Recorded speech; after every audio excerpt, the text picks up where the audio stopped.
আমি তো আর তোকে মৃত্যুর মুখে ঠেলে দিতে পারি না। যে একটু দয়া করুন, আমি মরার মতোই বেঁচে আছি। ঘরে ছোট্ট ছোট্ট দুটো বাচ্চা আছে, তাদের মুখে যদি আমি দুমুঠ ভাত না দিতে পারি তাহলে আমার বেঁচে থেকে লাভ কি? তো ভুল হলে কিন্তু ওরা তোকে বাঁচতে দিবে না। মন্ত্রটা বলে নদীতে এই জলটা ছিটিয়ে দিবি, তোকে নদীর আত্মারা মাছ ধরে দিবে।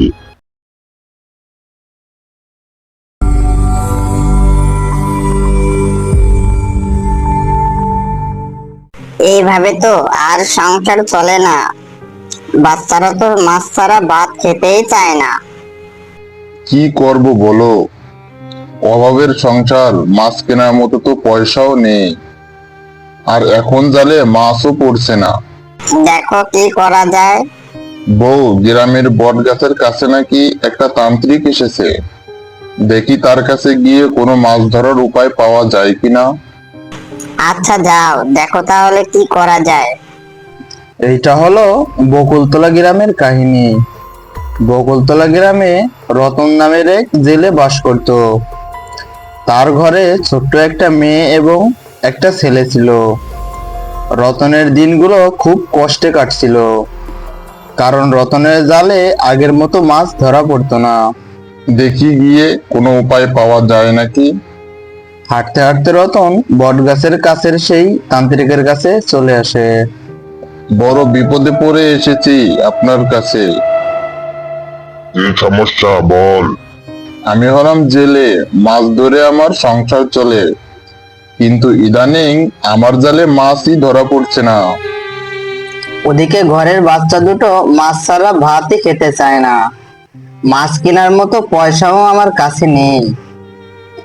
তোর কথাগুলো শুনে আমার অনেক খারাপ লাগছে, কিন্তু খারাপ লাগলেও কিছু করার নেই। বহু বছর আগের এক মন্ত্রপুত জল আছে আমার কাছে, যেটা দিয়ে তুই অনেক মাছ পাবি।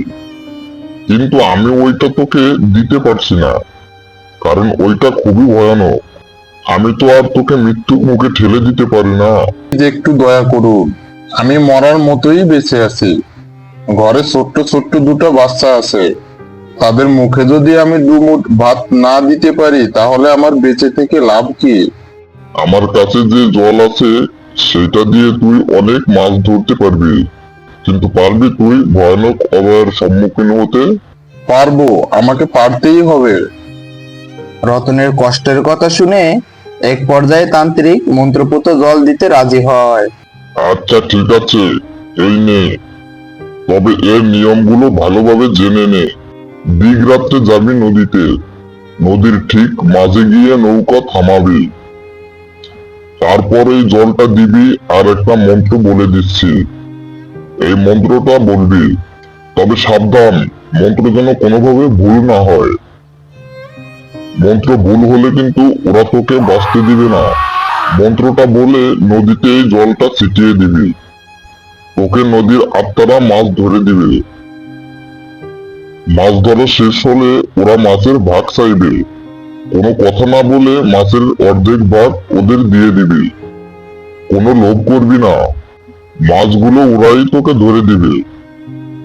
আচ্ছা ঠিক আছে, আপনি যেইভাবে বলবেন আমি সেইভাবে সবকিছু করব। আর একটা কথা মনে রাখিস, আমাবস্যা রাতে ভুলেও মাছ ধরতে যাবি না, কারণ আমাবস্যা রাতে নদীর গভীরে থাকা খারাপ আত্মারা উপরে চলে আসে। আমাবস্যা রাতে গেলে কিন্তু তুই আর ফিরতে পারবি না। মনে রাখিস, লোভ করা যাবে না। আচ্ছা ঠিক আছে, আমি তাহলে আসি। আচ্ছা যা, আমার আশীর্বাদ রইলো। উপরওয়ালা তোর মঙ্গল করুক। নিয়ম কারণ সবকিছু জেনে রতন বাড়ির দিকে যাইতে থাকে। বন্ধুরা, আজকের পর্ব এই পর্যন্ত। রতন কি পারবে এই ভয়ানক সময়ের সম্মুখীন হতে? আত্মারা কি রতনকে মাছ ধরে দিবে? পারবে কি রতন বাড়িতে ফিরতে? পরবর্তী পর্ব দেখতে আমাদের সাথেই থাকুন। বন্ধুরা, গল্পটি কেমন লাগলো অবশ্যই কমেন্টে জানাবেন। আর এমন সব মজার মজার ভিডিও পেতে চ্যানেলটি সাবস্ক্রাইব করে সাথে থাকবেন।